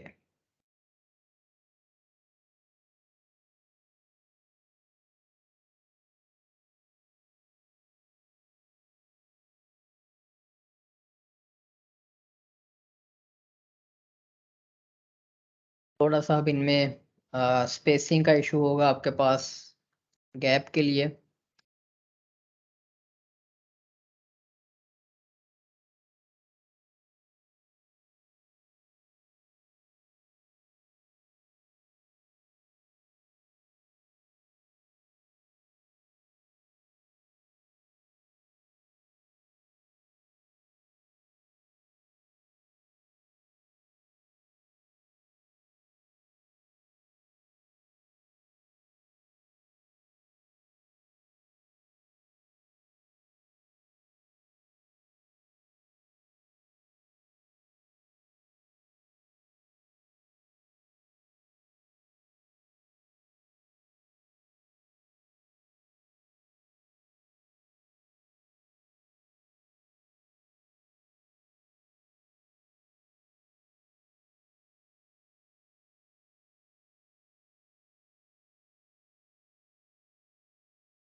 तो ये भी देखते हैं। अच्छा जी, अब हमारे पास सेकंड जो है सर्च बॉक्स आना है बेसिकली। तो सर्च बॉक्स में हमारे पास एक तो इनपुट है और दूसरी हमारे पास ड्रॉप डाउन है, और उसके साथ हमारे पास उसका सबमिट बटन है। तो ये हमें बूटस्ट्रैप का एक ग्रुप बनाना होगा। गेट बूटस्ट्रैप से देख लेते हैं बना बनाया इसका, जो आई बिलीव फॉर्म्स में इस तरह की अवेलेबल है चीज़। डॉक्स पे आ जाते हैं और यहाँ से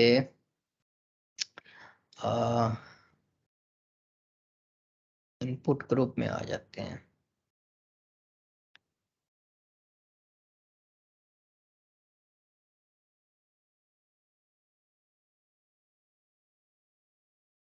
तकरीबन इस तरह की चीज़ चाहिए हमें।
सेकंड वाला ले लेते हैं।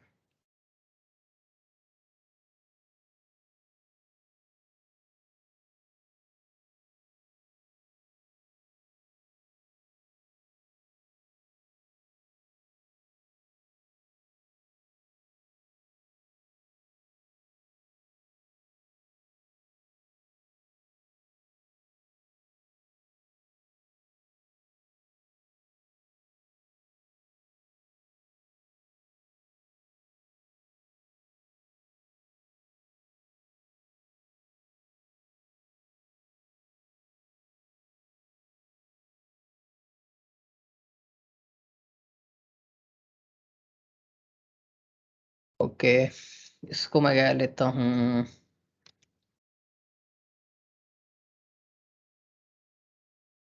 सर्च ग्रुप साथ इनपुट ग्रुप की क्लास लगी रहने देते हैं। यहाँ पर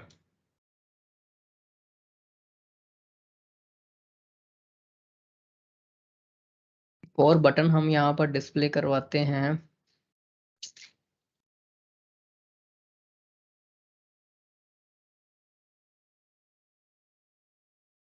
यहाँ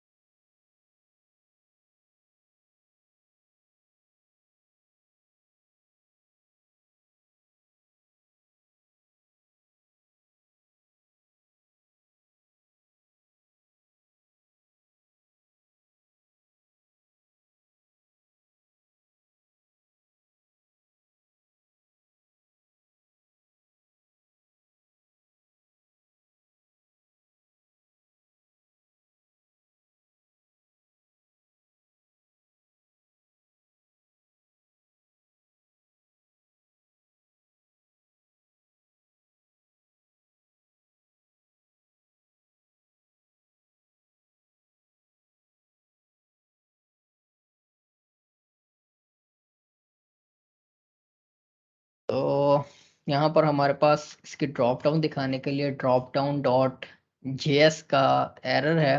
बूटस्ट्रैप का हमारे पास आ रहा है कि ड्रॉप डाउन इनकी जो जेएस है यहाँ तो हमने इंक्लूड नहीं की हुई, या उसका एग्जीक्यूशन उसकी नहीं हो रही।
तो भी देखते हैं, बाकी चीजें कंप्लीट कर लें।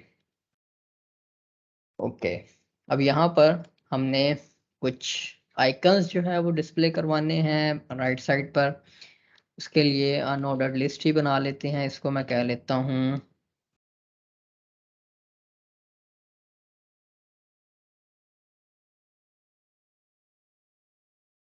Action button. और जो हमने बनाने हैं, कितने हैं, 3-4 आइकन है हमारे पास।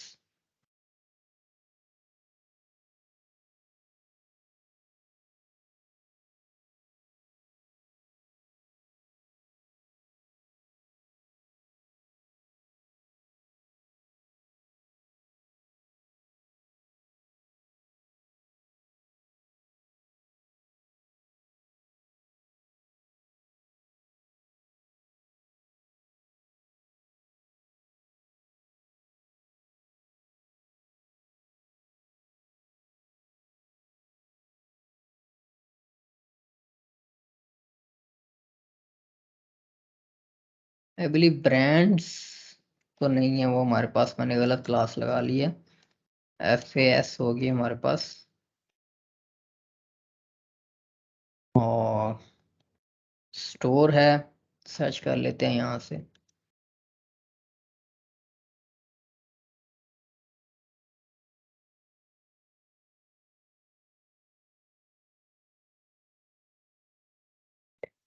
सॉलिड है।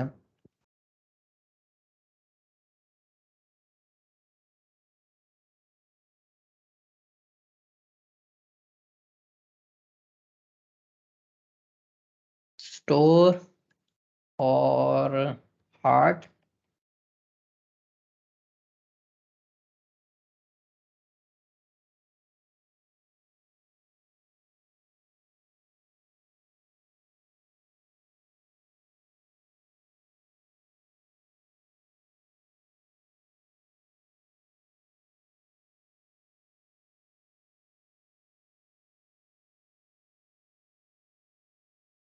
और यूजर।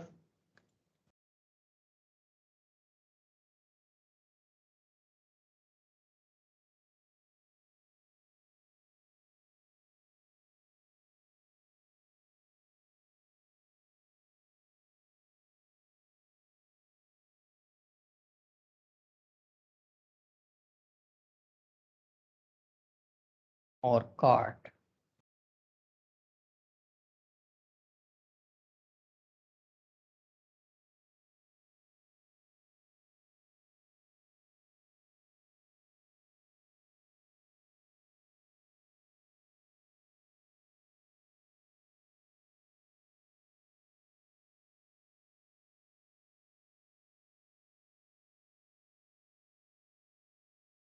आप बैग भी इस्तेमाल कर सकते हैं, शॉपिंग बैग का भी आइकन यहाँ मौजूद है। वे कार्ट की आउटलाइंड आइकन हमारे पास यहाँ पर नहीं है, ये फील्ड है।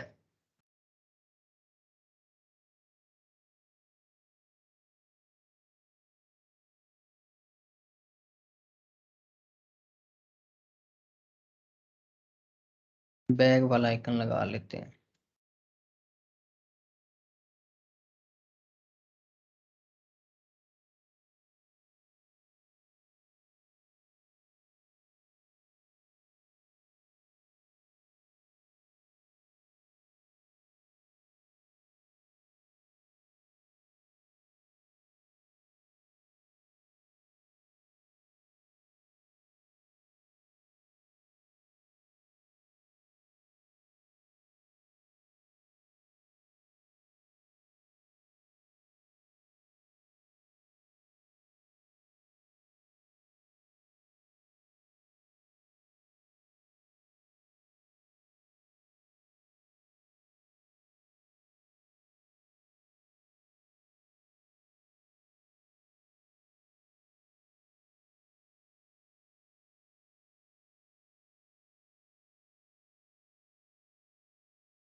ओके, तो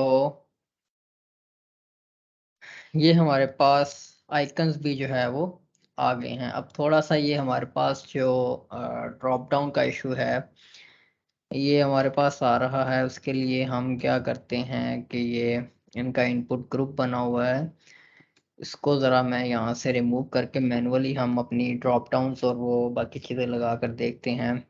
सर्च कॉलम है हमारे पास, इसमें मैं क्या लेता हूँ, सर्च फॉर्म का एक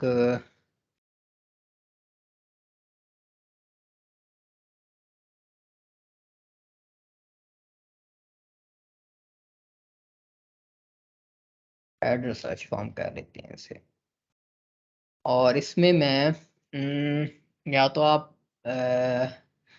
जो इनपुट HTML के टैग्स हैं फॉर्म के लिए, इनपुट एलिमेंट्स हैं, उनको 1 बाय 1 साथ रख लें, या आप इसमें बूटस्ट्रैप की रोज और कॉलम्स का सहारा भी ले सकते हैं कि एक रो बनाएं और उसमें एक कॉलम में आपके पास सर्च बॉक्स आ जाएगा, एक आपके पास ड्रॉप डाउन आ जाएगा और एक में आपके पास बटन आ जाएगा। लेकिन अगर आप इस तरह रखना चाह रहे हैं तो इनपुट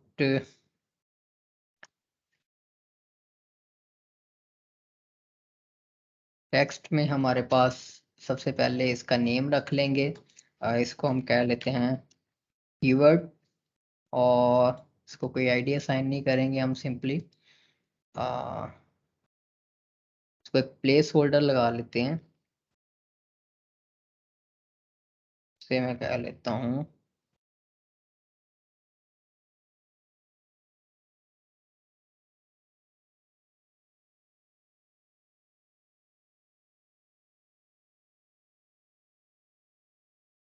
ओके।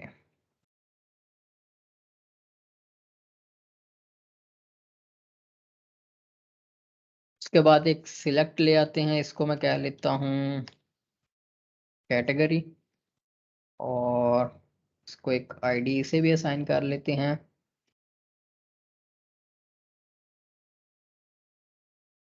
तो कीवर्ड ही कह देते हैं, और इसको मैं कह लेता हूँ कैटेगरी, और उसके बाद यहाँ पर एक बटन ले आते हैं,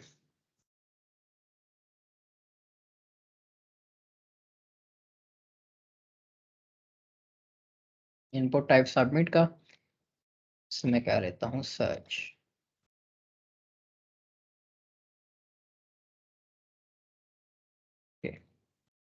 ऑप्शंस ऐड कर लेते हैं।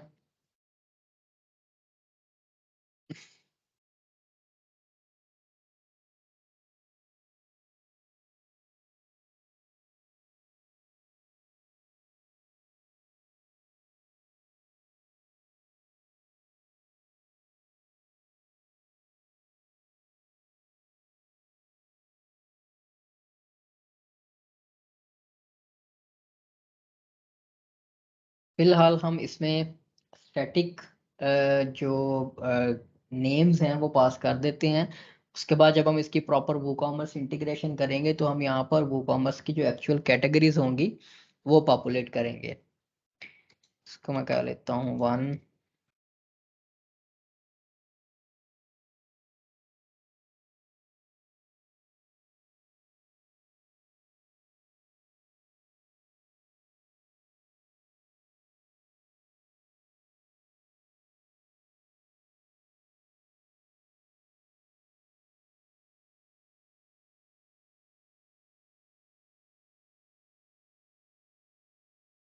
ओके। और जो इनकी हमने कॉलम बनाए हैं इसको मैं MD3 कर देता हूँ और इसको MD5 कर देता हूँ, ताकि जो हमें स्पेस है वो यहाँ पर चाहिए होगी। ओके, कैटेगरी ये आ गई है। इसके बाद इसकी यूआई को इम्प्रूव करने के लिए हम बाद में देखेंगे बूटस्ट्रैप को, ज़रा मैं इसकी जो एरर्स वगैरह हैं वो भी चेक कर लूँगा, ताकि आपको नेक्स्ट क्लास में इसका जो जो JS का एरर आ रहा है, जो भी चीज़ें आ रही हैं वो देख लेंगे इसको। और इसकी यूआई इम्प्रूव फिलहाल हम सिंपली CSS के साथ भी कर सकते हैं इजीली। इस तरह से हम उसको एडजस्ट कर सकते हैं। सर्च के लिए यहाँ पर आपके पास ये बटन आ रहा है, हमने सर्च लिखा हुआ है, तो हम यहाँ पर अ, इसके ऊपर बूटस्ट्रैप फ़ॉन्ट ऑसम की क्लास भी लगा सकते हैं।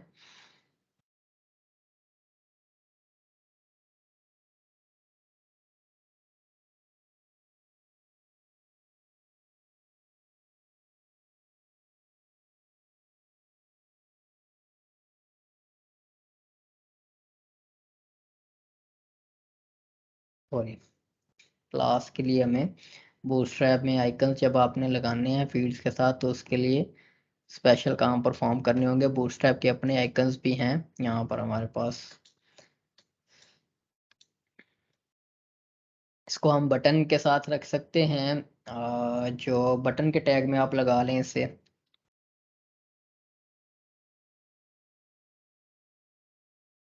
इनपुट की बजाय इसको आप बटन रख लें।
अब आपने CSS से इसकी स्टाइलिंग करनी है। CSS स्टाइलिंग करने के लिए हम इसका जो फॉर्म है इसको फेच कर लेते हैं।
ओके, और अब इनके दरमियान एक जो है वो स्पेसिंग आपको नज़र आ रही है, इसको मैनेज कर लेते हैं।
वो जो है वो या तो नेगेटिव मार्जिन के साथ करते हैं, क्योंकि हमने बूटस्ट्रैप में जो फ्लेक्स सिस्टम है रो का, ये भी आपके एलिमेंट्स को काफ़ी हद तक इम्पेक्ट करता है, जो उसके अंदर बाकी एलिमेंट आ रहे होते हैं, और उनमें स्पेसिंग का जो इशू है वो आपको ज़रूर नज़र आएगा आपको भी डेवलपमेंट के दौरान।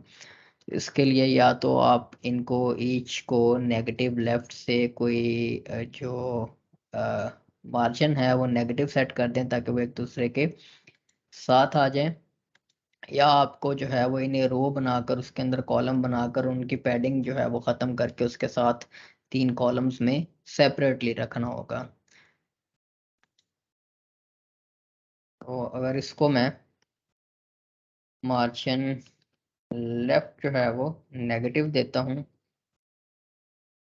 -5 6, तो आपका ये काम हो जाएगा, इसके साथ मिल जाएगा।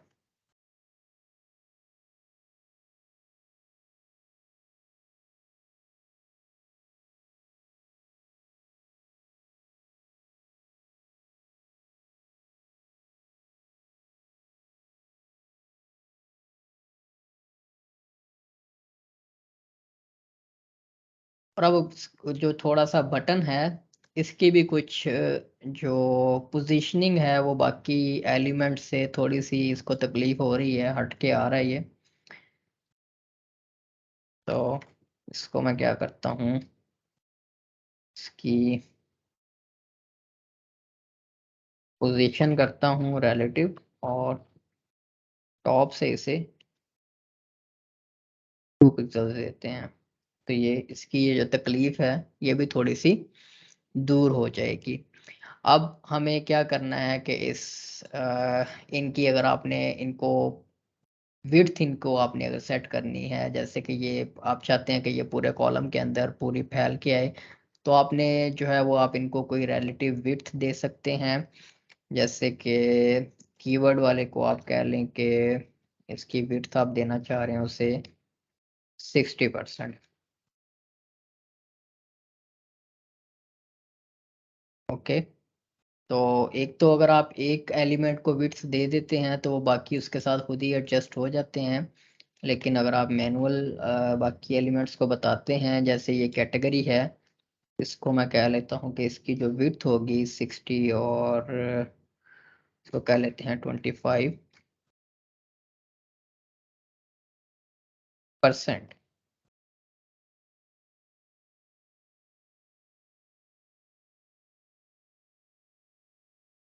ओके, तो उसके बाद 25 की बजाय अगर इसे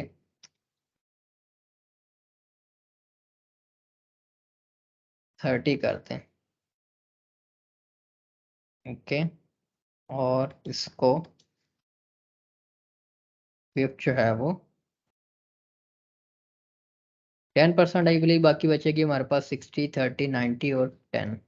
तो ये हमारे पास ये जो सर्च बॉक्स है ये भी यहाँ पर आपके पास उसके साथ अलाइन हो गया। तकरीबन उसी तरह से हमने अचीव कर लिया है ऑलमोस्ट। थोड़ा बहुत जो जैसे अगर ये है तो ये ऑब्वियसली एक जावास्क्रिप्ट की लाइब्रेरी लगी हुई है यूआई के लिए स्पेशल।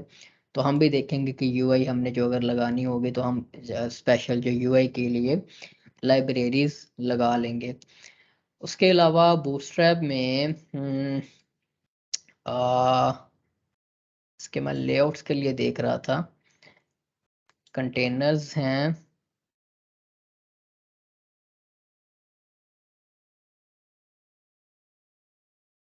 चलें अब साथ साथ अब आप लोग बोलना शुरू कर लें। यहाँ तक कोई समझ आई है, क्वेश्चन आंसर्स कोई करने हैं तो अब साथ स्टार्ट कर लें। साथ में इसके लेआउट के लिए चीज़ें जो है वो यहाँ से देख रहा हूँ।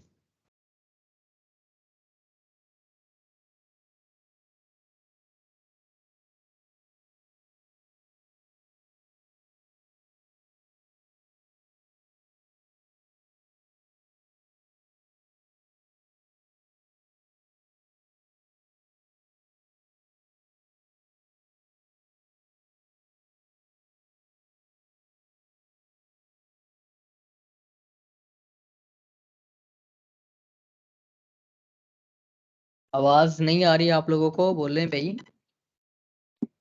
लेक्चर तकरीबन ख़त्म हो गया, अब अपनी क्वेश्चन आंसर कर लें कोई करने हैं तो, जहाँ तक किसी को कुछ समझ नहीं आई तो।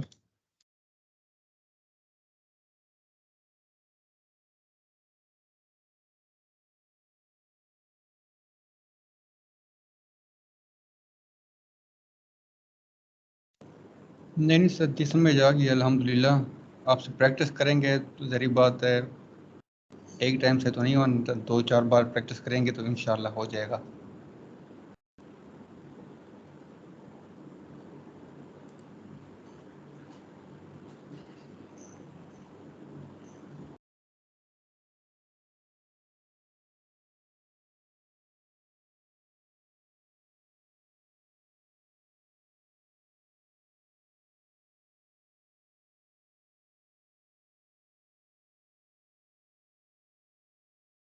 बस मैं इसकी अलाइनमेंट वगैरह देख रहा हूँ बूटस्ट्रैप की। आइटम्स जो है वो सारी सेंटर अलाइंड करनी चाहिए इसे, वैसे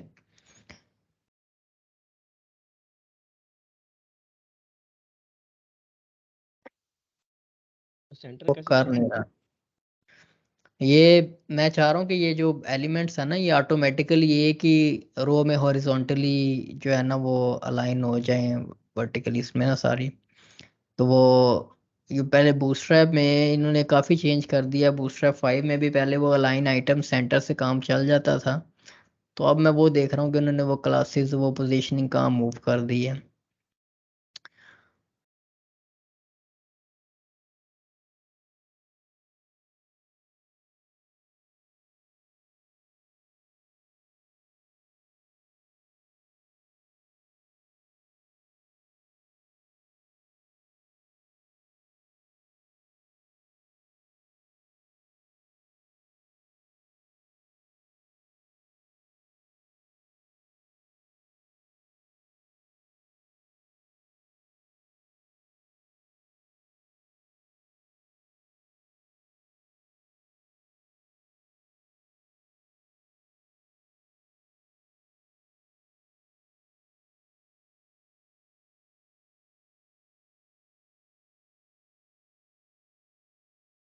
ये अब थोड़ा सा काम बना है हमारे पास।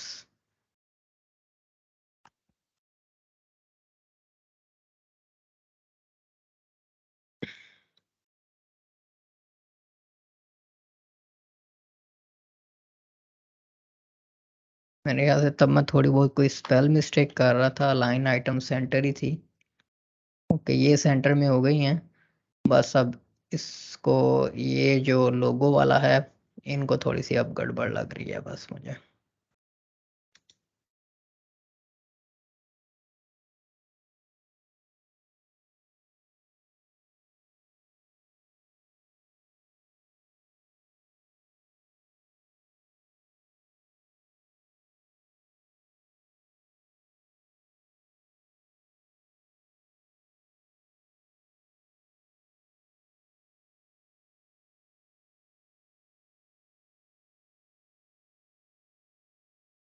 और किसी का कोई सवाल अभी तक?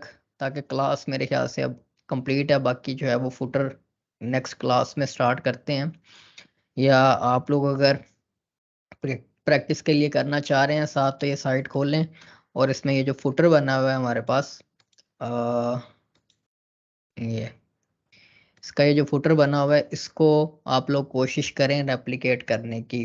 HTML CSS है सिंपल, कोई इतना रॉकेट साइंस नहीं है। ये लिंक जो है वो मैं यहाँ पर चैट में दे देता हूँ।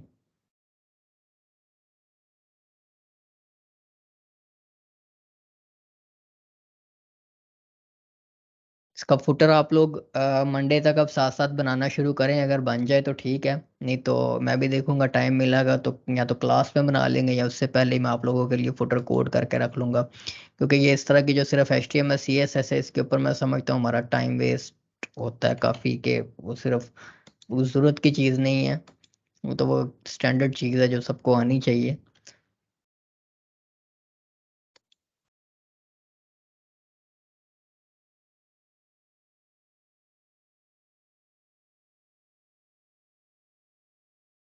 बाकी सर, और इसमें एक्टिव रहना बहुत मुश्किल होता है 2 घंटे की क्लास में जब कोडिंग हो रही हो तो।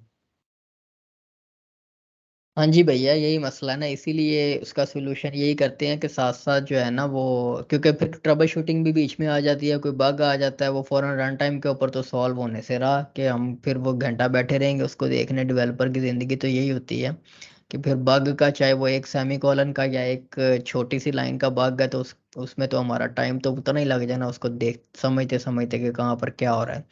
तो इसका आसान यही है कि HTML CSS बना कर रखें नेक्स्ट लेक्चर के लिए।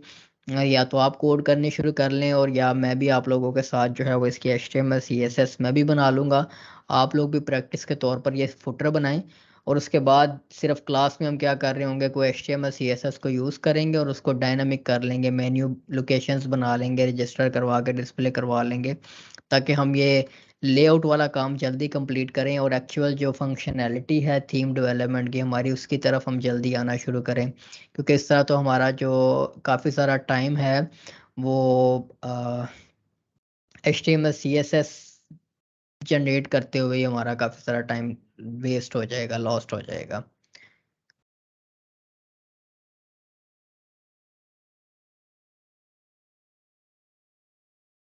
ठीक है, समझ आ गई है सारों को आज तक की चीज़ों की। मेन्यू लोकेशंस अब आप नोट कर लें, इस क्लास में हमने सीखा क्या क्या है। हमने एक तो मेन्यू लोकेशंस रजिस्टर करने भी सीखे हैं इसमें, और उनको डिस्प्ले करवाना भी सीखा है।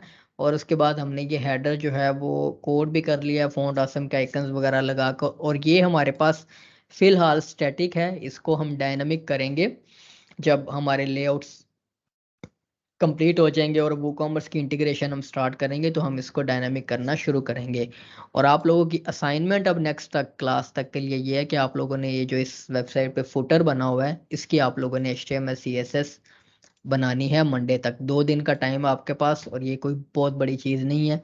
अगर समझ नहीं है तो देख लें, इसी में भी 2 रोज होंगी, एक मेन फुटर की, एक फुटर बिलो की। और उसके बाद जो ये अ, इसमें 4 कॉलम बेसिकली आपके पास बनेंगे। ये कॉलम बड़ा होगा, ये बाकी के कॉलम छोटे होंगे। इस कॉलम के अंदर फिर आप मज़ीद एक नया कंटेनर बनाकर उसको ये पैडिंग और कलर वगैरह असाइन करेंगे, और ये जो ओवरलैप ऊपर जा रहा है थोड़ा सा, आप सिर्फ इसको नेगेटिव मार्जिन के ज़रिए ऊपर ले जाएंगे, तो आपका ये काम हो जाएगा। और इसके अलावा कोई इसमें पेचीदा चीज़ नहीं है। तो ये एक्सपेक्ट कि आप लोग जो है वो मंडे तक ये कम अज़ कम HTML जो है वो आप जनरेट करके लाएं फुटर की, ताकि मैं क्विकली आपके सामने लगा कर और फिर बाकी के काम हम करने शुरू करें। जैसे ये होम पेज के ऊपर स्लाइडर्स वगैरह हमने इंटीग्रेट करने, और ये सो उन सारी चीज़ें, कस्टम पोस्ट टाइप वगैरह जो हमने बनानी है। सर इसको हम अपने डेमो जो थीम है उसी में बनाएंगे या अलग फाइल में बना सकते हैं? आप अलग फाइल बना लें, सिर्फ footer.html के नाम से आप अपनी फाइल बना लें। ठीक है, फिर ठीक जब हम इसको इंटीग्रेट कर लेंगे और उसके बाद फिर फाइनल एक्सरसाइज फाइल्स में इसको कंबाइन कर लेंगे, जिसकी HTML सबसे अच्छी लिखी होगी उसको साथ कंबाइन कर लेंगे।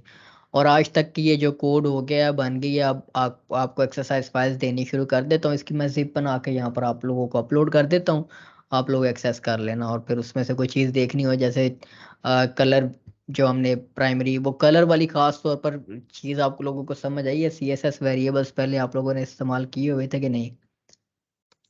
जी सर, यूज़ किए हुए हैं।